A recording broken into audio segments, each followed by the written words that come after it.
I'm Zach Corrigan, reporting for the World Socialist website. I'm joined today by Joseph Kishore. He's the National Secretary of the Socialist Equality Party in the United States, and he's also their candidate for U.S. President. Thanks for joining me today, Joe. Thank you, Zach.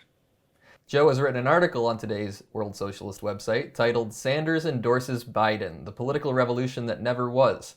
And in this article, Joe, you describe a recent online event, a live streamed discussion of the coronavirus pandemic, in which Bernie Sanders officially endorsed Joe Biden. Yeah, of course, this didn't come as a surprise to the World Socialist website and the Socialist Equality Party. From the beginning, we explained that Sanders' role has been to channel social anger and opposition into the Democratic Party and behind the Democratic Party establishment. And now he's done it in the form of endorsing Biden, who really personifies the character of the Democratic Party as a party of Wall Street and the military. I was struck by the cravenness of the endorsement and the whole event. You know, the mutual declarations of friendship and support between the two candidates. After all, you know, Sanders has presented himself as a candidate leading a political revolution against the establishment, an establishment that includes Biden.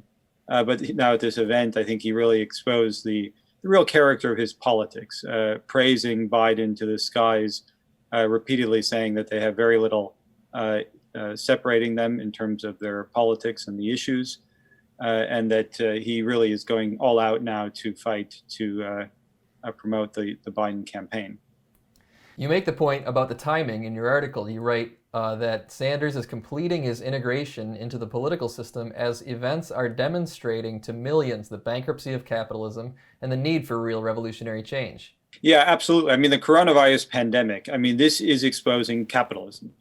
You know, it is an event which has revealed the absolute lack of preparation on the part of the ruling class for a healthcare emergency. Even though there were warnings, nothing was done to prepare for it. The ruling class, both Democrats and Republicans, has utilized this crisis to hand over to itself trillions of dollars to the banks, to Wall Street.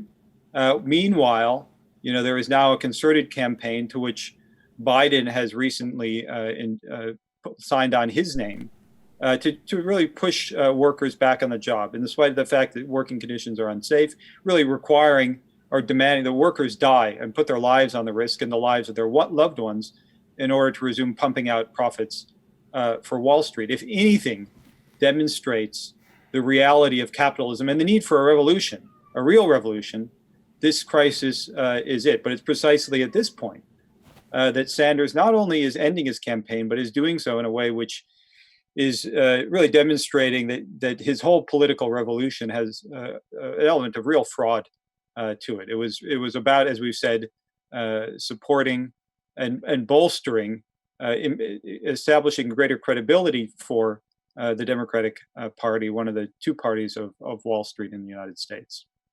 Last question. What do you think are the broader lessons of this experience, in particular for young people and workers who supported the Sanders campaign? There are many workers and youth who supported Sanders because they saw this as a means of fighting against inequality, against war, against the dictatorship of the oligarchs.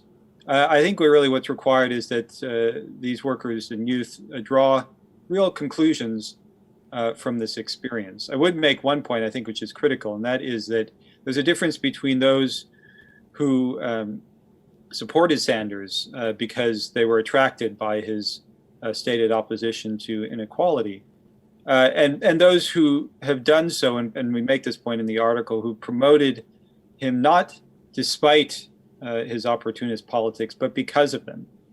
Groups like the Democratic Socialists of America, right, Jacobin Magazine, who represent privileged sections of the upper middle class and have done everything they can to maintain the organizational stranglehold of the Democratic Party.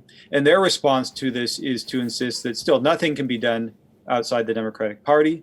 Everything has to be contained within it. They're going on denouncing so-called sectarians, by which they mean the Socialist Equality Party, who are seeking to get workers and youth to draw political conclusions from this in order to break with the Democratic Party and break with bourgeois politics. But I think real lessons have to be drawn, and an understanding to approach politics in class terms, I think, is really critical. To understand individuals and political organizations, not by what they say about themselves, but the class interests that they serve. And the Democratic Party is a party of Wall Street.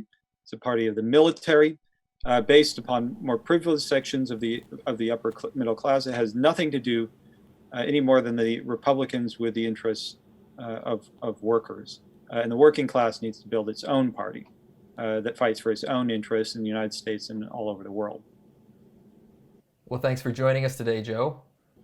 Thanks for having me, Zach. And for everyone watching, you can find out more about Joe's campaign for president at socialism2020.org.